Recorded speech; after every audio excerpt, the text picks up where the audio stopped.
So యూపీఎస్సికి కొత్త batches July 1 నుంచి start అవుతున్నాయమ్మా. ఆన్లైన్లో మరియు ఆఫ్లైన్లో. ఆన్లైన్లో 30,000కి, ఆఫ్లైన్లో 45,000కి లైఫ్ టైం వ్యాలిడిటీతో క్లాసెస్ ఉన్నాయి. 30th జూన్ వరకు మీకు ఫీజు వ్యాలిడ్. మీకు జాబ్ వచ్చేంత వరకు కూడా యాక్సెస్ ఉంటుంది. ప్రజెంట్ 20% డిస్కౌంట్ అనేది రన్ అవుతుంది.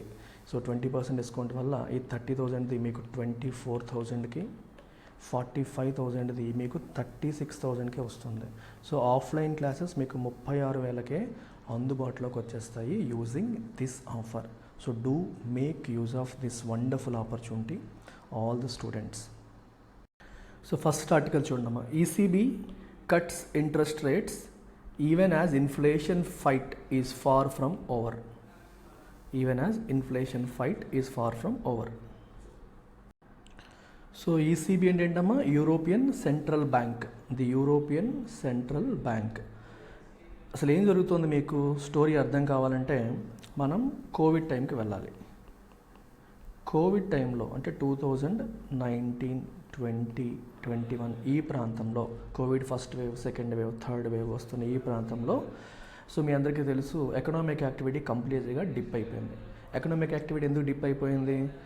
అందరూ ఇళ్లలో కూర్చున్నారు, బయటికి తిరగకూడదు, ఫ్యాక్టరీస్ ఓపెన్ చేయకూడదు అన్నారు కాబట్టి. మరి ఆ టైంలో ఇండస్ట్రీస్ని సపోర్ట్ చేయాలని చెప్పి ప్రపంచవ్యాప్తంగా అన్ని దేశాల సెంట్రల్ బ్యాంక్స్ కూడా ఏం చేసాయమ్మా? వడ్డీ రేట్లు తగ్గించాయి. They have cut down interest rates. Interest rates బాగా తగ్గించడం అనేది జరిగింది. ఇప్పుడు ఎస్పెషలీ 2019 ప్రాంతంలోనే చాలా వరకు వడ్డీ రేట్లు తగ్గించుకుంటూ వచ్చేసాయి అనమాట టు సపోర్ట్ ఇండస్ట్రీస్. అప్పటి నుంచి తక్కువ వడ్డీస్ చాలా కాలం మెయింటైన్ చేశారు. చాలా కాలం కోవిడ్ టైంలో కూడా తక్కువ వడ్డీస్ మెయింటైన్ చేయడం జరిగింది.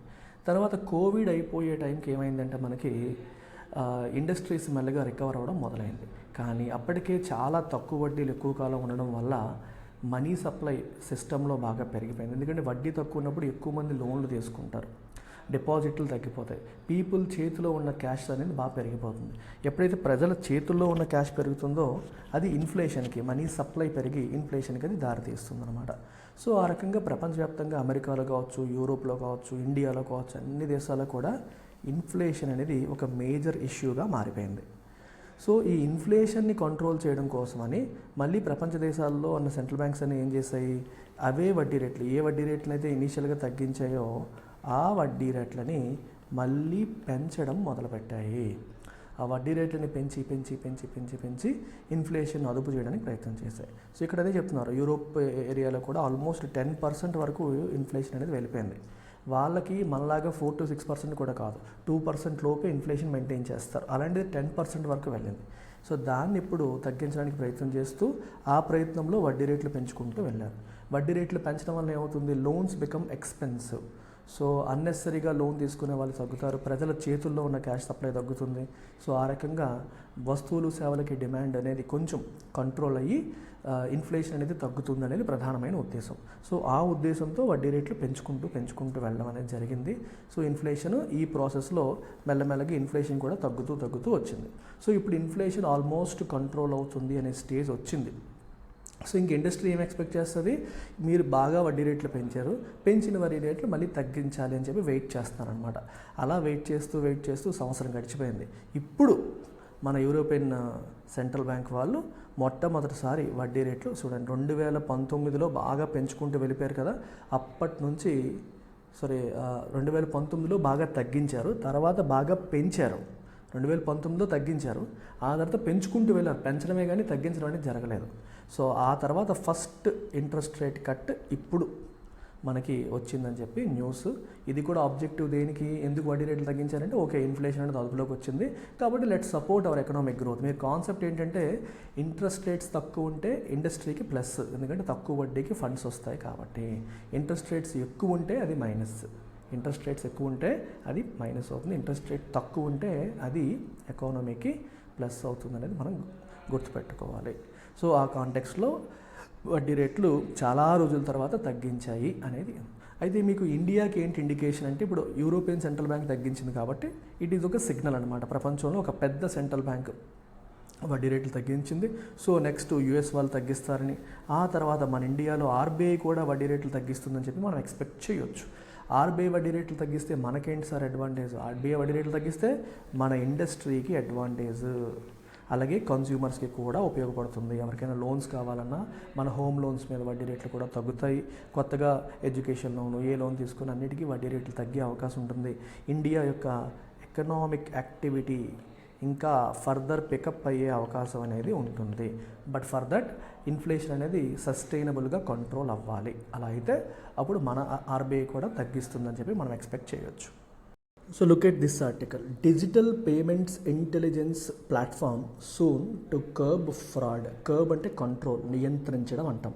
ఫ్రాడ్ని కంట్రోల్ చేయడం కోసం డిజిటల్ పేమెంట్స్ ఇంటెలిజెన్స్ ప్లాట్ఫామ్ అనేది తీసుకురావాలి అని ఆర్బీఐ చెప్తోంది. Digital payments intelligence platform. So మీరు గమనిస్తే భారతదేశంలో డిజిటల్ పేమెంట్స్ అనేవి చాలా ఎక్కువగా పెరిగాయి. క్యాష్ అనేది వాడకం చాలా వరకు తగ్గిపోయింది. ప్రతి దానికి కూడా మనం PhonePe, Google pay, credit card, debit card వీటిని విపరీతంగా యూజ్ చేయడం. In fact wallets, Paytm wallet, PhonePe wallet ఇలాంటివి కూడా మనం చాలా ఎక్కువగా వాడుతున్నాం. అయితే ఈ ప్రాసెస్లో డిజిటల్ ఫ్రాడ్స్, సైబర్ క్రైమ్స్ కూడా బాగా పెరుగుతున్నాయి. సో దీనివల్ల ఇంకా యూజ్ చేద్దాం అనుకునే కొంతమంది భయపడి ఇంకా క్యాష్ పేమెంట్స్ మీద ఆధారపడే పరిస్థితులనే వస్తున్నాయి. సో పబ్లిక్కి ఈ డిజిటల్ ప్లాట్ఫామ్స్ పైన కాన్ఫిడెన్స్ అనేది బూస్ట్ అవ్వాలి అంటే, public confidence in digital payments అనేది పెరగాలి అంటే ఏం చేయాలి? మనం ఫ్రాడ్స్ని కంట్రోల్ చేయాలి. ఫ్రాడ్స్, క్రైమ్స్, సైబర్ క్రైమ్స్ ఇట్లాంటివి జరగకుండా ఆపాలి అంటే ఫస్ట్ వాటిని డిటెక్ట్ చేయాలి. వెంటనే డిటెక్ట్ చేసి వెంటనే అదుపు చేయగలిగితే మనకి ప్రజలకి సిస్టమ్ పైన కాన్ఫిడెన్స్ అనేది వస్తుంది. సో అందుకోసమని ఇక్కడ కొన్ని ఎగ్జాంపుల్స్ కూడా ఇచ్చారు ఈ ఆర్టికల్లో. ఏం చెప్పారంటే, ఫర్ ఎగ్జాంపుల్ ఫాస్టాగ్, మన వెహికల్స్ వాడేవాళ్ళు, కారు వాడే వాళ్ళకి తెలుస్తుంది. సో ఫాస్టాగ్ అని, అలాగే national common mobility card, very interesting concept ఇది. నేషనల్ కామన్ మొబిలిటీ కార్డ్ ఏంటంటే సింగిల్ కార్డు ఉంటుంది. దీన్ని నువ్వు మెట్రోలో యూజ్ చేసేసుకోవచ్చు, పబ్లిక్ ట్రాన్స్పోర్టేషన్ బస్సుల్లో యూజ్ చేసుకోవచ్చు, ఫాస్టాగ్ యూజ్ చేసుకోవచ్చు, టోల్ ట్యాక్సెస్కి, అలాగే చిన్న చిన్న రిటైల్ పర్పస్కి కూడా యూజ్ చేసుకునేలాగా ఒక వన్ నేషన్ వన్ కార్డ్ అన్నమాట. సో దేశంలో ఎక్కడైనా సరే, ఏ మెట్రోలో అయినా సరే, ఏ పబ్లిక్ ప్లాట్ఫామ్లోనైనా సరే యూజ్ చేసుకునేలాంటి ఒక కార్డ్ని మనం రూపొందించాలి అనే ఆలోచన కూడా గవర్నమెంట్కి వచ్చింది. ఇది కూడా లాంచ్ చేయడం అనేది జరిగింది. ఇలాంటి వాటికి మనం ఏంటంటే ముందు బ్యాలెన్స్, అందులో ప్రీపెయిడ్ బ్యాలెన్స్ లాగా ఫాస్టాగ్లో పెట్టి ముందే మనం లోడ్ చేసుకుంటాం. అది ప్రతి టోల్ ట్యాక్స్ దగ్గర కట్ అవుతూ ఉంటుందన్నమాట. ఇది అంతే, ముందు లోడ్ చేసుకుంటాం. ఒక సర్టెన్ లెవెల్ కంటే పడిపోతే, లెట్సే బ్యాలెన్స్ 100 రూపాయలు లోపు వచ్చిందనుకోండి, ఆటోమేటిక్గా ఒక 1000 రూపాయలు రిప్లెనిష్ అయ్యేలాగా ఈ మ్యాండేట్స్ కూడా ఇప్పుడు బాగా ఎక్కువ అవుతున్నాయి. సో దానివల్ల ఏమవుతుందంటే సీమ్లెస్, నీకు మినిమం బ్యాలెన్స్ కంటే తగ్గిపోతే అది ఆటోమేటిక్గా నీ అకౌంట్లోంచి డబ్బులు కట్ అయిపోయి ఆ కార్డులోకి వచ్చేస్తాయి, అలాగే ఫాస్టాగ్లోకి వచ్చేస్తాయి. అలాంటి పద్ధతులన్నీ వచ్చాయి. ఇవన్నీ ఏం చేస్తాయంటే మనకి కన్వీనియన్స్ ఇంప్రూవ్ చేస్తాయి, లైఫ్ సులువు చేస్తాయి. కానీ వీటిల్లో ఫ్రాడ్స్ జరిగితే ఇబ్బంది అవుతుంది. సో ఇలాంటి వాటిలో ఫ్రాడ్స్ జరగకుండా ఉండడం కోసమనే ఇప్పుడు ఆర్బీఐ ఏం ప్లాన్ చేస్తుందమ్మా, digital payments intelligence platform. Very very interesting ఇది. సో ఇది సెటప్ చేద్దామని ఆర్బీఐ ప్లాన్ చేస్తుంది. సో దీనికోసం ఆర్బీఐ ఒక కమిటీని కూడా ఏర్పాటు చేయడం అనేది జరిగింది. To take this initiative forward a committee will be constituted. దీనికోసం ఒక కమిటీ అనేది కాన్స్టిట్యూట్ చేస్తున్నారు. అయితే ఈ కమిటీ ఎవరి అధ్యక్షతన ఫామ్ అవుతుందంటే హోటా, ఏపీ హోటా. సో ఈయన అధ్యక్షతన ఈ కమిటీ అనేది మనకి ప్రారంభమవుతుంది. సో ఈ ఒక 2 months టైం తీసుకొని కమిటీ మనకి రికమెండేషన్స్ అనేది ఇస్తుంది. సో ఈ కమిటీ ఒక 2 monthsలో రికమెండేషన్స్ ఇస్తుంది. బేస్డ్ ఆన్ ద రికమెండేషన్స్ మనం ఏం చేయొచ్చు, ఇంకా డిజిటల్ పబ్లిక్ ఇన్ఫ్రాస్ట్రక్చర్ అనేది ఎలా సెటప్ చేస్తామనేది కూడా వీళ్ళు చెప్తారు. సో రీసెంట్గా ఈ పదం మీరు వినుంటారు, డిజిటల్ పబ్లిక్ ఇన్ఫ్రాస్ట్రక్చర్. ఇన్ఫ్రాస్ట్రక్చర్ అంటే మీ అందరికీ తెలిసిందే, కానీ ఇన్ఫ్రాస్ట్రక్చర్ అంటే మనం ఏమనుకుంటాము, రోడ్లు, రైళ్ళు, రైట్, మనకి కనెక్టివిటీ అనుకుంటాము, పవర్ సప్లై ఇవన్నీ అనుకుంటాం కదా. అలా డిజిటల్ పబ్లిక్ ఇన్ఫ్రాస్ట్రక్చర్, ఇక్కడ మనం మాట్లాడుతుంది digital infrastructure. So digital infrastructure అంటే అర్థం ఏంటమ్మా? సో మనకి ఇవి రోడ్లు కాదు కదా డిజిటల్ పబ్లిక్ ఇన్ఫ్రాస్ట్రక్చర్, ఫిజికల్ కాదు, కంప్లీట్లీ డిజిటల్. మీకు కొన్ని ఎగ్జాంపుల్స్ చెప్తే మీకు ఐడియా వచ్చేస్తుంది. ఇప్పుడు ఫర్ ఎగ్జాంపుల్ మీరు ఐడెంటిటీ పరంగా తీసుకున్నారనుకోండి, డిజిటల్ ఐడెంటిటీ లైక్ ఆధార్ కూడా మనకి ఫిజికల్గా ఉంది, డిజిటల్గా కూడా మనకి డిజిటల్ కాపీస్ ద్వారా కూడా మనం చేయగలుగుతున్నాము. అలాగే మీరు కనెక్టివిటీ పాయింట్ ఆఫ్ వ్యూలో తీసుకుంటే బ్రాడ్బ్యాండ్ నెట్వర్క్స్, పబ్లిక్ వైఫై ఎక్కడైనా సరే వైఫై యూజ్ చేసుకునే అవకాశం, శాటిలైట్ ఇంటర్నెట్ సర్వీసెస్ ఇట్లాంటివి తీసుకోండి. పేమెంట్ సిస్టమ్స్ తీసుకుంటే యూపీఐ, మరి ఇది కూడా డిజిటల్ పబ్లిక్ ఇన్ఫ్రాస్ట్రక్చర్లో భాగమే, ఓకేనా. ఈ పేమెంట్ సిస్టమ్స్. అలాగే డేటా ఇన్ఫ్రాస్ట్రక్చర్ తీసుకుంటే మనకి డేటా ప్రైవసీ కోసం క్లౌడ్ కంప్యూటింగ్ ప్లాట్ఫామ్స్, అంటే మన డేటాని స్టోర్ చేసే platforms, government data privacy regulations, ఇట్లాంటివన్నీ కూడా. అలాగే డిజిటల్ ఇనిషియేటివ్స్ లైక్ ఈ government portals, online tax filing, digital health cards, మన హెల్త్ రికార్డ్స్ అన్ని డిజిటల్గా సేవ్ చేయడం. సో ప్రతిదీ కూడా ఫిజికల్గా కాకుండా డిజిటల్గా చేస్తే దాన్ని మనం డిజిటల్ పబ్లిక్ ఇన్ఫ్రాస్ట్రక్చర్. పబ్లిక్ అంటే ఏంటి? గవర్నమెంట్ మెయింటైన్ చేసేది. The moment you use the word public, it is maintained by government. Funding government నుంచి ఉంటుంది, ఖర్చు గవర్నమెంట్ పెడుతుంది, సపోర్ట్ గవర్నమెంట్ చేస్తుంది. అలాంటి వాటిని మనం డిజిటల్ పబ్లిక్ ఇన్ఫ్రాస్ట్రక్చర్ అని చెప్పేసి అంటాం అనమాట. సో అలాగే ఇప్పుడు మనం ఏదైతే డిజిటల్ పేమెంట్స్ ఇంటెలిజెన్స్ ప్లాట్ఫామ్ అంటున్నామో దానికి అవసరమైన డిజిటల్ పబ్లిక్ ఇన్ఫ్రాస్ట్రక్చర్ ఏంటి, ఎటువంటి సెటప్ అవసరమో, ఎటువంటి టెక్నాలజీ సెటప్ అవసరమో, అలాంటి దాన్ని కూడా ఈ కమిటీ అనేది ఆలోచించి రికమెండేషన్స్ అనేది ఇవ్వడం జరుగుతుంది. So this is all about digital payments intelligence platform. UPSC ఆప్షన్స్కి కూడా కొత్త బ్యాచెస్ స్టార్ట్ అవుతున్నాయి. సో జూలై 1 నుంచి. So make use of this offer. 25,000కి మీకు లభిస్తుంది. దీనిపైన అడిషనల్ 20% ఆఫ్ అనేది మంత్ ఎండ్ వరకు అందిస్తున్నాం. So you will get it for just 20,000, 20,000కే మీకు లభిస్తుంది. న్యూ లైఫ్ టైం వ్యాలిడిటీ కూడా మీకు వస్తుంది. 1 జూలై నుంచి న్యూ బ్యాచెస్ ఉన్నాయి. అండ్ రికార్డెడ్లో తీసుకుంటే కేవలం 20,000కే, దీనిపైన 20% ఆఫ్ ఇస్తే కేవలం 16,000కే మీకు లైఫ్ టైం వ్యాలిడిటీతో క్లాసెస్ అనేవి లభిస్తాయి. సో నెక్స్ట్ ఆర్టికల్ చూడమ్మా. ASEAN FTA. Government seeks industry inputs to up demand pitch. So బేసికల్గా ఇండియాకి మరియు ఏసియాన్ గ్రూపింగ్కి మధ్య ఈ ఫారిన్ ట్రేడ్ అగ్రిమెంట్ అనేది జరిగింది. ఎప్పుడు జరిగింది? ఇది మనకి 2010లో జరిగింది. సో 2010లో ఈ అగ్రిమెంట్ అనేది జరిగినప్పటికీ ఇప్పటికీ మీరు గమనిస్తే ఏమైందంటే ఈ ఏసియాన్ గ్రూపింగ్తో ఇండియా యొక్క ట్రేడ్ డెఫిసిట్ అనేది బాగా పెరిగిపోయింది. 2023-24లో India's trade deficit with the bloc ASEAN bloc widened to $38.46 billion from $7.5 billion during the implementation of the agreement in 2010.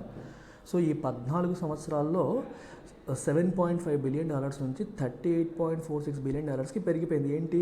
Trade deficit. అంటే మనం వాళ్ళకి చేస్తున్న ఎక్స్పోర్ట్స్ కంటే మనం వాళ్ళ దగ్గర తెచ్చుకుంటున్న ఇంపోర్ట్స్ అనేవి చాలా ఎక్కువగా ఉంటున్నాయి. ఎక్స్పోర్ట్స్ కంటే ఇంపోర్ట్స్ ఎక్కువగా ఉండడం వల్ల భారతదేశానికి ఏసియాన్ బ్లాక్తో ట్రేడ్ డెఫిసిట్ అనేది బాగా పెరిగిపోయింది. అయితే ఇక్కడ మీరు గమనించాల్సిన అంశాలు ఏంటి? ఫస్ట్ FTA అంటే అర్థం ఏంటి? ఫ్రీ ట్రేడ్ అగ్రిమెంట్ అంటాం. సో ఫ్రీ ట్రేడ్ అగ్రిమెంట్లో ఏం చేస్తారు అంటే రెండు దేశాలు కావచ్చు, 2 ఎకనామిక్ బ్లాక్స్ మధ్య ఈ అగ్రిమెంట్ జరుగుతుందో వాళ్ళు ఏం చేస్తారంటే they identify something called a negative list of items identify చేస్తారు. నెగిటివ్ లిస్ట్ ఆఫ్ ఐటమ్స్ అంటే ఏంటి? అగ్రిమెంట్ పరిధిలోకి రానివి. Okay, they will identify a set of items which are not under the purview of this agreement. ఈ agreement పరిధిలోకి రాని ఒక set of ఐటమ్స్ని identify చేస్తారు. దీన్ని ఎందుకు సార్ ఐడెంటిఫై చేస్తారంటే ఈ ఐటమ్స్కి ఈ అగ్రిమెంట్తో సంబంధం ఉండదు, ఇవి రెగ్యులర్ పాత పద్ధతిలోనే వెళ్ళిపోతాయి. రిమైనింగ్ ఐటమ్స్ అన్నిటిపైన కూడా టారిఫ్ రిడక్షన్ అనేది జరుగుతుంది. ఫ్రీ ట్రేడ్ అగ్రిమెంట్స్ ఎందుకు చేస్తారు? టారిఫ్లు తగ్గించడం కోసం. టారిఫ్ అంటే ఏంటి? సుంకం అంటాం. దిగుమతి సుంకం, ఎగుమతి సుంకం, ఎక్స్పోర్ట్ డ్యూటీ, ఇంపోర్ట్ డ్యూటీ అంటాం కదా, అవి ఎక్స్పోర్ట్ డ్యూటీ, ఇంపోర్ట్ డ్యూటీ అంటాం కదమ్మా, వాటిని మనం టారిఫ్స్ అని చెప్పేసి అంటాం. సో ఈ టారిఫ్స్ అనేవి కంప్లీట్గా తగ్గించే ప్రయత్నం చేయడం. సో ఇది ఇక్కడ ప్రధానమైన ఆస్పెక్ట్ మీరు గమనిస్తే. సో టారిఫ్స్ అనేవి తగ్గించాలి. అలా ఇండియాకి ఏసియన్ బ్లాక్కి మధ్యలో చాలా ఐటమ్స్ పైన టారిఫ్లు తగ్గించుకున్నారు. సో ఇండియా నుంచి వెళ్ళే వాళ్ళపైన ఏదైనా వస్తువు వాళ్ళకి ఎక్స్పోర్ట్ చేస్తే వాళ్ళు సుంకం తగ్గించారు. వాళ్ళ దేశం నుంచి మన దేశానికి ఏదైనా వస్తే మన వాళ్ళు సుంకం తగ్గించారు. అయితే విషయం ఏంటంటే మనల్ని వాళ్ళు ఎక్కువ వాడుకున్నారు. సో వాళ్ళ దేశం నుంచి భారతదేశానికి ఇంపోర్ట్స్ పెరిగిపోయాయి. ఆ దేశాన్ని మనం అంతగా వాడుకోలేకపోయాం. సో మన దేశం నుంచి వాళ్ళ దేశానికి ఎక్స్పోర్ట్స్ అనుకున్నంతగా పెరగలేదు. దానివల్ల ఏమైంది? మనకి ట్రేడ్ డెఫిసిట్ అనేది పెరిగిపోయింది. ట్రేడ్ డెఫిసిట్ అంటే మీనింగ్ ఏంటి? Imports minus exports. ఇంపోర్ట్స్ అనేవి ఎక్స్పోర్ట్స్ కంటే ఎక్కువ వచ్చినప్పుడు మనకి ట్రేడ్ డెఫిసిట్ అనేది వస్తుంది. అది బాగా పెరిగిపోయే పరిస్థితి మనకి వచ్చింది. ఇదే చెప్తున్నారు ఇక్కడ, disproportionate. The India ASEAN FTA, formally known as ASEAN India trade in goods agreement, AITG అని చెప్పి అంటాం, has resulted in disproportionate gains for the ASEAN countries, which India wants to correct through the review. Disproportionate gains for Asian country వచ్చింది, దాన్ని review చేయడం ద్వారా India correct చేయాలి అనుకుంటుంది. It wants to correct it through review. So ఇప్పుడు అది review time అయింది. So as it ఈజ్గా లాస్ట్ ఇయర్ లాగే ఉంచితే ఇదే కంటిన్యూ అవుతుంది, దీన్ని మనం రివ్యూ చేయాలి, దీంట్లో మార్పులు తీసుకురావాలి అని ఇండియా కోరుకుంటుంది. సో మరి ఇండియా ఎటువంటి మార్పులు కోరుకుంటుందంటే మీరు గమనించాల్సింది ఏంటంటే ఇక్కడ చూడండి, New Delhi is seeking greater market access for it's goods. So మన ఇండియా నుంచి వెళ్ళే గుడ్స్కి గ్రేటర్ మార్కెట్ యాక్సెస్, ఇంకా రెస్ట్రిక్షన్స్ అనేవి తగ్గించాలి, ఇంకా వేరే వేరే కంట్రీస్లో కూడా మన గుడ్స్ అనేవి సేల్ అయ్యేలాగా వాళ్ళు ఇంకా సుంకాలు తగ్గించాలి, యాక్సెస్ కల్పించాలని కోరుకుంటుంది. More flexibility in determining rules of origin for foods for products through product specific rules. Okay, rules of ఆరిజిన్ని డిటర్మైన్ చేయడం విషయంలో కూడా ఫ్లెక్సిబిలిటీ ఎక్కువ ఉండాలని కోరుకుంటుంది. రూల్స్ ఆఫ్ ఆరిజిన్ అంటే అర్థం, సో మీకు ఒక ఎగ్జాంపుల్తో చెప్తే అర్థమవుతుంది. ఇప్పుడు ఇక్కడ ఇండియా ఉంది, లెట్సే ఇక్కడ ఏసియాన్ ఉంది, ఇక్కడ లెట్సే యుఎస్ఏ ఉంది అనుకోండి. యుఎస్ఏకి ఏషియానికి ఎటువంటి అగ్రిమెంటు లేదు అనుకుందాం. ఇండియాకి ఏసియాన్కి ఎఫ్టీఏ ఉంది అనుకుందాం ఎగ్జాంపుల్ చెప్తున్నాను. ఇప్పుడు యూఎస్ఏ వాడు ఏషియానికి ఏదైనా పంపించాలి అనుకుంటే వాళ్ళిద్దరికీ అగ్రిమెంట్ అనేది లేదు కాబట్టి ఏషియన్ వాడు ఎక్కువగా సుంకం వేస్తాడని యూఎస్ఏ వాడికి తెలుసు. సో యూఎస్ఏకి ఇండియాకి లెట్సే అగ్రిమెంట్ ఉంది అనుకోండి ఎగ్జాంపుల్కి. అప్పుడు యూఎస్ఏ ఏం చేయొచ్చు అంటే వాడు ఏదైతే వస్తువు పంపించాలనుకుంటున్నాడో ఈ వస్తువుని కంప్లీట్గా యూఎస్లో తయారు చేయకుండా ఒక 50% తయారు చేసి దాన్ని ఇండియాకి పంపించి, సో ఇండియాకి వచ్చేసరికి ఎంత అవుతుంది, తర్వాత ఇండియాలో రిమైనింగ్ పోర్షన్ రెడీ అయింది అనుకోండి. సో ఈ పోర్షన్ యూఎస్ఏలో రెడీ అయింది, ఈ పోర్షన్ ఇండియాలో రెడీ అయింది. ఇక్కడ ఫైనల్ ప్రొడక్ట్ ప్యాకేజ్ చేసి ఇక్కడ నుంచి నువ్వు ఏషియానికి ఎక్స్పోర్ట్ చేసావు అనుకో. అప్పుడు ఏషియన్ వాడు ఈ ఐటమ్ని ఇండియా వస్తువుగా పరిగణించాలా లేదా యూఎస్ఏ వస్తువుగా పరిగణించాలా, అదే రూల్ ఆఫ్ ఆరిజిన్. ఈ వస్తువు ఎక్కడ ఆరిజినేట్ అయింది, యూఎస్ఏ వస్తువుగా పరిగణిస్తే దాని మీద టారిఫ్ వేస్తారు, ఇండియా నుంచి వచ్చిన వస్తువుగా పరిగణిస్తే టారిఫ్ వేయరు. ఆ రూల్స్నే మనం రూల్స్ ఆఫ్ ఆరిజిన్ అంటాం. సో ఈ రూల్స్ ఆఫ్ ఆరిజిన్ అనేవి మరీ స్ట్రిక్ట్గా పెడుతున్నారు. మరీ స్ట్రిక్ట్గా పెట్టడం వల్ల ఇండియా నుంచి వెళ్తున్న వాటికి కూడా ఫారిన్ కంట్రీ ఐటమ్స్ అని చెప్పి ముద్రపడి వాటికి బెనిఫిట్స్ ఇవ్వట్లేదు అనేది ఇండియా యొక్క ప్రధానమైన ఉద్దేశం. So flexible rules of origin అనేది ఉండాలి అనేది ఇండియా కోరుకుంటుంది. అలాగే నెక్స్ట్ ఏం అడుగుతుంది, redressal of non tariff barriers. ఇది చాలా ఇంపార్టెంట్. ఇప్పుడు మీకు టారిఫ్ అంటే ఏం చెప్పాను, సుంకం అంటే పర్సంటేజ్ల్లో వేసే ఇంపోర్ట్ డ్యూటీ ఎక్స్పోర్ట్ డ్యూటీలు మనం టారిఫ్స్ అంటాం. సో టారిఫ్ అనేది ఏంటి, మనకి ట్రేడ్ పరంగా చూస్తే టారిఫ్ ఈజ్ ఎ బ్యారియర్ అంటే మీనింగ్ ఏంటి, అడ్డంకి, అంతే కదా. సో ఈ అడ్డంకులు టారిఫ్ల వల్ల వస్తాయి, అందుకే ఎక్కువ ఇంపోర్ట్ డ్యూటీ వేయడం వల్ల వస్తుంది. And we also have non tariff barriers. Non tariff అంటే అర్థం ఏంటి, సుంకాలు వేయడం వల్ల వచ్చేది కాదు. నాన్ టారిఫ్ బ్యారియర్స్ ఏంటమ్మా, సుంకాలు వేయడం వల్ల వచ్చే బ్యారియర్స్ కాదు. Non tariff barriers different. ఇవి ఎటువంటి బ్యారియర్స్ అంటే సుంకం అనేది కాకుండా వేరే రకంగా అడ్డంకులు క్రియేట్ చేయడం. మీకు ఫర్ ఎగ్జాంపుల్ కోటా లిమిట్స్, ఈ దేశం నుంచి ఇంతకు మించి ఒక 100 టన్నులకు మించి మేము స్టీల్ ఇంపోర్ట్ చేసుకోము, టారిఫ్ వేయట్లేదు, కానీ కోటా ఇంతకంటే ఎక్కువ ఇంపోర్ట్ చేయము లేదా ఇంతకంటే ఎక్కువ ఎక్స్పోర్ట్ చేయము, లిమిట్స్ పెడుతున్నారు. అలాంటిది కావచ్చు. రెండోది వాటి కాల్ లైసెన్సింగ్ రిక్వైర్మెంట్స్. సో మీరు మా దేశానికి ఏమైనా పెట్టాలంటే మీరు పలానా వాళ్ళ దగ్గర లైసెన్స్ తీసుకోవాలి అని చెప్పి రూల్స్ పెట్టడం కావచ్చు. ఓకేనా, లైసెన్సింగ్ రిక్వైర్మెంట్స్ కావచ్చు, ఇంపోర్ట్ లైసెన్సింగ్ ఉండాలి, ఎక్స్పోర్ట్ లైసెన్సింగ్ ఉండాలి అని రకరకాల రూల్స్ అనేవి పెట్టడం కావచ్చు. లేదా స్టాండర్డ్స్ అండ్ రెగ్యులేషన్స్. మీరు మా దేశానికి ఏదన్నా పంపించాలంటే మేము చెప్పిన స్టాండర్డ్స్ అన్నీ ఫాలో అవ్వాలి, మేము చెప్పిన రూల్స్ అన్నీ ఫాలో అవ్వాలి. మీకు ఫర్ ఎగ్జాంపుల్ ఎస్పిఎస్ మెజర్స్ అని ఉంటాయి. ఎస్పిఎస్ అంటే sanitary and phyto sanitary measures. ఇవేంటంటే హ్యూమన్స్ని, యానిమల్స్ని, ప్లాంట్స్ని, వీటిని డిసీజెస్ నుంచి కాపాడడం కోసం. ఇప్పుడు ఫర్ ఎగ్జాంపుల్ మనం ఇక్కడ నుంచి ఏదైనా ఒక వస్తువు తీసుకెళ్తే ఈ వస్తువు వల్ల అక్కడ ప్రజలకు కానీ అక్కడ యానిమల్స్కి కానీ అక్కడ ప్లాంట్స్కి కానీ నష్టం కలుగుతుంది అనిపించింది అనుకోండి, అప్పుడు ఏం చేస్తారు వాళ్ళు, అలా నష్టం కలిగించే అంశాలు ఏవైతే ఉంటాయో అలాంటప్పుడు ఇలాంటి Saito and phyto sanitary measures పెడతారు. అర్థమవుతున్నాయో? దీనివల్ల ఏంటంటే వాళ్ళ హెల్త్, వాళ్ళ దీని గురించి వాళ్ళు పెట్టుకోవడం. ఫర్ ఎగ్జాంపుల్ జపాన్ వాడు చాలా స్ట్రిక్ట్ రెగ్యులేషన్స్ పెడతాడు పెస్టిసైడ్ రెసిడ్యూస్ పైన. మన దేశం నుంచి ఏదైనా ఫ్రూట్స్ వెజిటబుల్స్ వెళ్ళాడు దాంట్లో పెస్టిసైడ్ రెసిడ్యూస్ అనేవి ఉండకూడదు, ఎట్టి పరిస్థితుల్లో ఉండకూడదు అని స్ట్రిక్ట్ రెగ్యులేషన్స్ ఉంటాయి. సుంకం లేదు అక్కడ, కానీ ఆ రూల్స్ అనేవి స్ట్రిక్ట్గా ఉండడం వల్ల మనకి ట్రేడ్ తగ్గిపోవచ్చు. ఇలాంటి వాటిని మనం ఏమంటాం? నాన్ టారిఫ్ బ్యారియర్స్ అని చెప్పి అంటాం. అలాగే కస్టమ్స్ ప్రొసీజర్స్, వాళ్ళ కస్టమ్స్లో ప్రొసీజర్స్ అనేవి బాగా స్ట్రిక్ట్గా ఉండడం, ఎక్కువ స్ట్రిక్ట్ రూల్స్ లాంటివి పెట్టడం, కాంప్లెక్స్ ప్రొసీజర్స్ పెట్టడం, ఓకేనా, ఇట్లాంటివి కావచ్చు. ఇలాంటి వాటి అన్నిటి మనం ఏమంటాం? నాన్ టారిఫ్ బ్యారియర్స్ అని చెప్పేసి అంటాం. సో ఇలాంటివన్నీ మనకి తగ్గితే అప్పుడు to address its growing trade deficit with the bloc, మనకి ట్రేడ్ డెఫిసిట్ అనేది తగ్గుతుంది, మన నుంచి ఎక్స్పోర్ట్స్ కూడా పెరుగుతాయి అనేది వాళ్ళ యొక్క ఉద్దేశం. ఇంకో పక్క ఏషియన్ కంట్రీస్ కూడా they are seeking more market access for their goods as part of the review despite India's attempt to level the uneven field.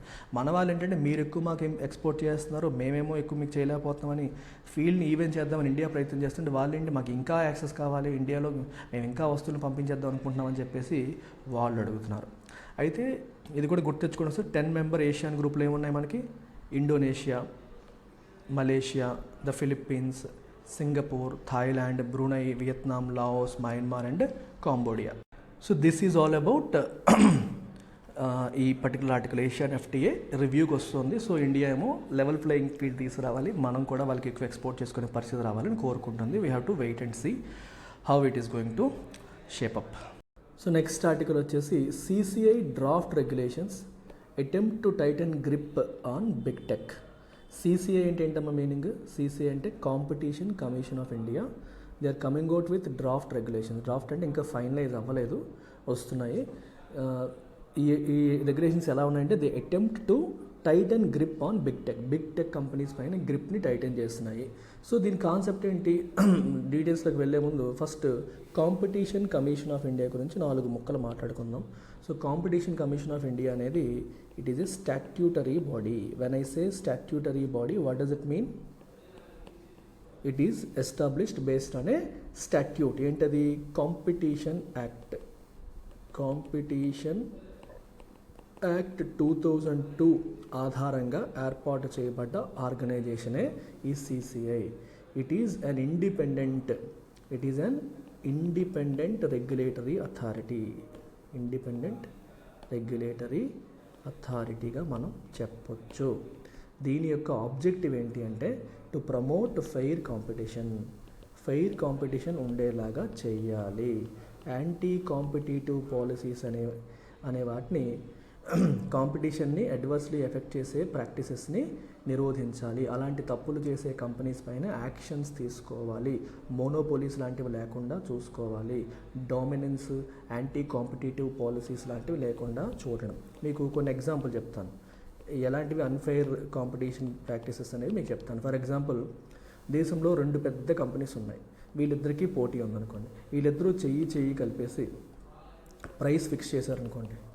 మనం ఈ ప్రైస్కి పెడదాం, నీతో పోటీపడి నేను, నాతో పోటీపడి నువ్వు, ప్రైసులు తగ్గించొద్దు, ఎందరం కలిపి ప్రైస్ ఫిక్స్ చేసి ప్రజల దగ్గర దోచేద్దాం అనుకున్నారనుకోండి, తప్పు.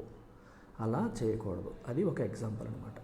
ఓకేనా? ఇంకా కొన్నిసార్లు ఏం చేస్తారంటే మార్కెట్ని కంప్లీట్గా కిల్ చేసేయడం కోసం అండర్ ప్రైసింగ్ చేయొచ్చు. బాగా తక్కువ ప్రైస్కి ఇచ్చేసి ఈలోపు కాంపిటీషన్ని కిల్ చేసేయాలి, మొత్తం ఆ కంపెనీలను ఎత్తేస్తే నేనే మొత్తం లాగే వేసుకోవచ్చు అని ప్రయత్నాలు చేయొచ్చు. అది కూడా తప్పే. సో ఇట్లాంటి యాంటీ కాంపిటీటివ్ ప్రాక్టీసెస్ ఎవరైనా ఇండల్జ్ అయితే వాళ్ళపైన యాక్షన్ తీసుకోవడానికి, పెనాల్టీస్ ఇష్యూ చేయడానికి, ఓకేనా, సో వీళ్ళకి అథారిటీస్ అనేది ఉంటాయన్నమాట. సో ఇప్పుడు CCI ఏం చేస్తుందంటే ఈ big tech companies, Google, Microsoft ఇట్లాంటి కంపెనీస్ జనరల్గా ఎక్కువగా తప్పులు చేస్తున్నాయి, వాటిపైన మేము అడ్రస్ ఇస్తున్నాం, బ్యాక్ హాతర్ చేస్తున్నారు, రెగ్యులేటరీ లూప్ హోల్స్ యూజ్ చేసుకుని వాళ్ళు తప్పించుకుంటున్నారు అనేది ప్రధానమైన అభియోగం. సో అది జరగకుండా ఉండడం కోసం వాళ్ళు ఏం చేస్తారంటే they are coming out with ఒక మంచి ఐడియాతో వస్తున్నారు. So it has proposed new rules to monitor the settlements and commitments of industry giants.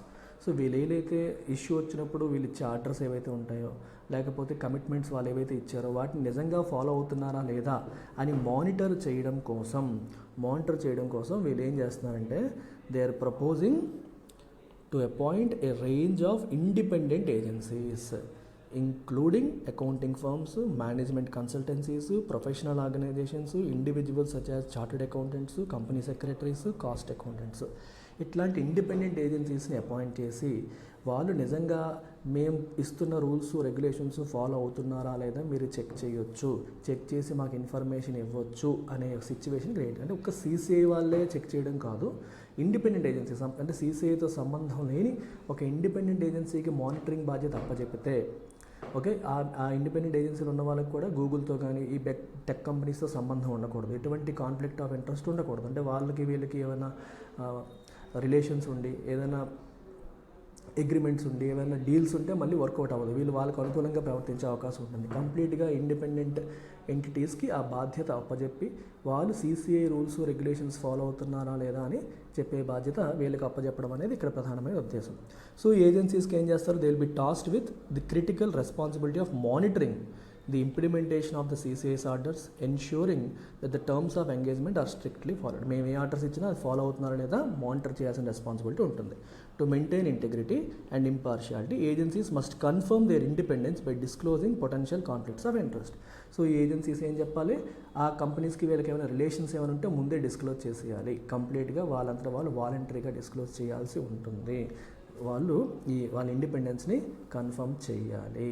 So this measure is design to prevent any undue influence, ensure unbiased monitoring of compliance. అంతే కదా మరి. దీనివల్ల ఏమవుతుందంటే ఆ టెక్ కంపెనీస్ ఇండిపెండెంట్ ఏజెన్సీస్ని influence చేయకుండా మనం ఆపడం అనేది జరుగుతుంది. సో ఇలా అపాయింట్ అయిన న్యూ ఏజెన్సీస్ ఏవైతే ఉంటాయో they will ensure that orders of CCI are implemented. They must inform the CCI of instance of non compliance and disclose any direct or indirect pecuniary or non-pecuniary interest that could prejudice their performance and submit periodic reports related to monitoring of order compliance as directed by the compliance. అర్థమైందా? ఇక్కడ ఏం చెప్తున్నారమ్మా, ఫైనల్గా మనకి ఈ commission orders వీళ్ళు follow అవుతున్నారా implement అవుతున్నారా అనేది చెక్ చేయాలి.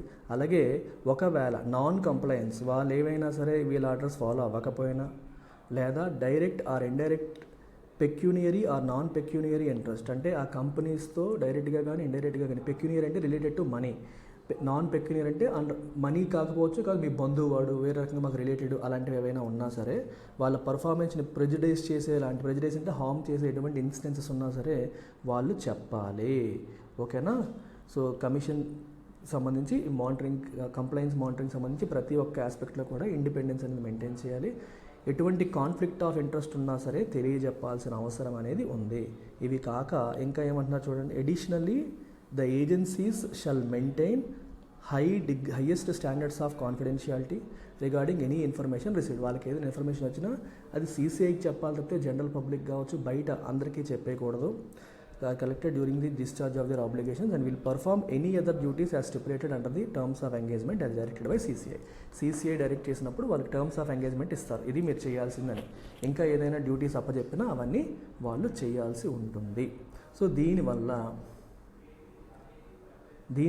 మనకి ఏంటి, దీనివల్ల ఏమవుతుందంటే బిగ్ టెక్ కాన్సిక్వెన్సెస్, ఈ పెద్ద పెద్ద కంపెనీస్కి ఎటువంటి కాన్సిక్వెన్సెస్ ఉండొచ్చు. So obviously by instituting a robust and independent monitoring mechanism, the CCI aims to prevent big tech firms from circumventing regulatory orders. Regulatory ఆర్డర్స్ని సర్కంవెంట్ అంటే వాటిని తప్పించుకొని లూప్ హోల్స్ పట్టుకొని వాళ్ళు కాలం గడిపేస్తున్నారు. అలా జరగకుండా వాళ్ళ యొక్క కమిట్మెంట్స్ని ఇన్ లెటర్ అండ్ స్పిరిట్ వాళ్ళు ఎడ్హీర్ అయ్యేలాగా, అంటే జస్ట్ బయటికి మాటల్లోనే కాదు ఇన్ రియాలిటీ కూడా చేసేలాగా చేయడంలో ఇది ఉపయోగపడుతుంది అని చెప్పేసి అంటున్నారు. So it is expected to set a bench mark in regulatory enforcement. With their implementation CCI will aim to ensure transparency, accountability and compliance in tech sector అని చెప్పేసి చెప్తున్నారు. సో దీనివల్ల ఓవరాల్గా మంచి జరుగుతుంది. ఎందుకంటే ఈ పెద్ద కంపెనీస్ చిన్న కంపెనీస్ని మింగేస్తాయి యాంటీ కాంపిటేటివ్ ప్రాక్టీసెస్తో. అలా జరగకుండా CCI ఆర్డర్స్ ఇస్తుంది, అది వాళ్ళు ఫాలో అవ్వకుండా తప్పించేసుకుంటున్నారు. వాళ్ళు ఫాలో అవుతున్నారా లేదా అనేది మానిటర్ చేయడం కోసం ఇండిపెండెంట్ ఏజెన్సీస్ని పెడుతున్నారు. ఈ ఏజెన్సీస్ ఇచ్చిన ఇన్ఫర్మేషన్తో వాళ్ళపైన సరైన యాక్షన్స్ తీసుకోవడానికి అవకాశం అనేది ఉంటుంది.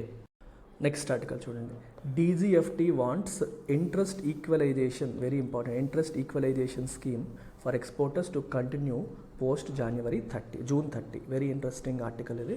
ఇక్కడ మాట్లాడుతుంది DGFT అంటే ఏంటి, directorate general of foreign trade. Directorate general of foreign trade వీళ్ళు ఏమంటున్నారంటే, వాళ్ళు ఏం కోరుకుంటున్నారంటే ఎక్స్పోర్టర్స్కి ఇస్తున్న ఇంట్రెస్ట్ ఈక్వలైజేషన్ స్కీమ్ ఏదైతే ఉందో అది June 30 తర్వాత కూడా కంటిన్యూ చేయాలి అని చెప్పి ఎక్స్పెక్ట్ చేస్తున్నారు. అసలు ఫస్ట్ ఆఫ్ ఆల్ ఈ ఇంట్రెస్ట్ ఈక్వలైజేషన్ స్కీమ్ అంటే ఏంటి? ఇది ఏం చేస్తుందంటే మనకి ఎక్స్పోర్టర్స్ ఎవరైతే ఉన్నారో, భారతదేశంలో ఉన్న ఎక్స్పోర్టర్స్ ఎవరైతే ఉన్నారో ఈ ఎక్స్పోర్టర్స్ ఒక 410 ఐడెంటిఫైడ్ ప్రొడక్ట్స్ యొక్క ఎక్స్పోర్టర్స్కి ఇది అప్లై అవుతుంది. వీళ్ళకి బ్యాంక్ క్రెడిట్ అంటే ఏంటి? అప్పు. బ్యాంక్ క్రెడిట్ అనేది సబ్సిడైజ్డ్ రేట్లకు వస్తుంది ఈ స్కీమ్ ద్వారా. They get subsidised interest rates, అంటే నార్మల్ ఇంట్రెస్ట్ రేట్స్ కంటే వీళ్ళకి తక్కువ వడ్డీకి వస్తుంది. ఎంత తక్కువ అంటే ఐడెంటిఫైడ్ సెక్టర్స్, కొన్ని ఐడెంటిఫైడ్ సెక్టర్స్లో మనకి 2% ఇంట్రెస్ట్ సబ్వెన్షన్ అంటాం. ఇంట్రెస్ట్ సబ్వెన్షన్ అంటే ఇక్కడ మీనింగ్ ఏంటంటే బ్యాంకుల దగ్గర వీళ్ళకి తక్కువ వడ్డీకి వస్తుంది. ఈ తక్కువ వడ్డీకి రావడం వల్ల బ్యాంక్ నష్టపోతుంది కదా అని మీరు అనుకోవచ్చు. ఈ 2% అమౌంట్ ఎంతైతే ఉంటుందో అది గవర్నమెంట్ ఆఫ్ ఇండియా బ్యాంకులకి రీయింబర్స్ చేస్తుంది అనమాట. సో బ్యాంకులు 2% తక్కువ వడ్డీకి వీళ్ళకి ఇస్తాయి. ఆ 2% వల్ల బ్యాంకులకి అయ్యే నష్టం గవర్నమెంట్ వాళ్ళకి రీయింబర్స్ చేస్తుంది. అలాగే వీటిలో MSMEs, micro small medium enterprises ఉంటాయి చూడండి, వీళ్ళకైతే 3% ఇంట్రెస్ట్ సబ్వెన్షన్ అనేది ఇస్తున్నారు. సో సబ్వెన్షన్ అంటే మీనింగ్ ఏంటి? Banks will provide at a subsidised interest rate. ఆ ఎంతైతే బ్యాంక్స్ నష్టపోతున్నాయో ఆ అమౌంట్ గవర్నమెంట్ వీళ్ళకి రీఎంబర్స్ అనేది చేస్తుంది. సో గవర్నమెంట్ ఆ కాస్ట్ని భరిస్తుంది అనమాట. ఇది లెక్క. ఈ స్కీము ఎందుకు ఇంపార్టెంట్ అంటే ఈ స్కీమ్ వల్ల ఎక్స్పోర్టర్స్కి క్రెడిట్ కాస్ట్ అనేది తగ్గుతుంది. క్రెడిట్ అంటే ఏంటి? అప్పుల పైన వాళ్ళు కట్టే వడ్డీ భారం అనేది తగ్గుతుంది. వడ్డీ భారం తగ్గినప్పుడు ఓవరాల్గా వాళ్ళ కాస్ట్ తగ్గి వాళ్ళ ప్రొడక్ట్స్ ఇంటర్నేషనల్ మార్కెట్లో కాంపిటేటివ్ అయ్యే అవకాశం అనేది ఉంది. దీనివల్ల ఎక్స్పోర్ట్ పర్ఫార్మెన్స్ అనేది స్ట్రాంగ్గా నిలబడే అవకాశం అనేది ఉంది. ఇప్పుడు ఏంటి న్యూస్లోకి ఎందుకు వచ్చిందంటే ఈ స్కీమ్ ఏదైతే ఉందో June 30th, ఈ నెల June 30కి it is going to lapse, అంటే ఎక్స్పైర్ అయిపోతుంది. సో దీన్ని ఎక్స్టెండ్ చేయాలి అని DGFT, directorate general of foreign trade వాళ్ళు, ఈ డిపార్ట్మెంట్ వాళ్ళు అడుగుతున్నారు. సో మినిస్ట్రీ ఆఫ్ ఫైనాన్స్తో డిస్కషన్ అనేది అవుతోంది. సో చెప్పాలి ఏంటి అనేది. ఎక్స్పోర్టర్స్ ఏం కోరుకుంటున్నారు? ఇది ఇక్కడతో ఆగకూడదు, కనీసం 3 to 5 years, ఇంకొక 3 to 5 years ఎక్స్టెండ్ చేయాలి. అలాగే ఇంట్రెస్ట్ సబ్వెన్షన్ కూడా 2% నుంచి ఇంకా పెంచాలి అనేది కూడా ఎక్స్పోర్టర్స్ యొక్క ఎక్స్పెక్టేషన్. అయితే ఫినాన్స్ మినిస్ట్రీ దీనికి అప్రూవల్ ఇవ్వాల్సింది ఎవరు? ఫిన్మిన్ ఏమో నాట్ ఇన్ ఫేవర్, వాళ్ళేమో ఫేవరబుల్గా లేరు. సో DGFT ఫినాన్స్ మినిస్ట్రీతో మాట్లాడుతుంది. We have to wait and see ఫైనల్గా ఏమవుతుంది అనేది మనం చూడాలి. కంప్లీట్ ఇండియన్ ఎకానమీ క్లాసెస్ మొత్తం కంప్లీట్ సిలబస్ అంతా కూడా అలాంగ్ విత్ పీడిఎఫ్ మీకు కావాలి అనుకుంటే ఈ కోర్సులో మీరు జాయిన్ అవ్వచ్చు. సో 5,000 రూపీస్కి UPSC ఎకానమీ సిలబస్ అంతా ఎండ్ టు ఎండ్ బేసిక్స్తో మొదలుపెట్టి ఫైనల్ పార్ట్ వరకు మొత్తం కవర్ చేయడం జరుగుతుంది. Along with PDF plus chapter wise quizzes. ప్రతి చాప్టర్కి చాప్టర్ వైజ్ క్విజెస్ కూడా ఉన్నాయి విత్ అన్లిమిటెడ్ అటెంప్ట్స్. ఎన్నిసార్లు అయినా మీరు అటెంప్ట్ చేయొచ్చు. ఇది 5,000కే వస్తుంది. ఇప్పుడు ఈ ఆఫర్లో 20% ఆఫర్లో మీకు మంత్ ఎండ్ లోపు జాయిన్ అయ్యే వాళ్ళకి 4,000కే లభిస్తుంది. So make use of it and share it with your friends. Take care.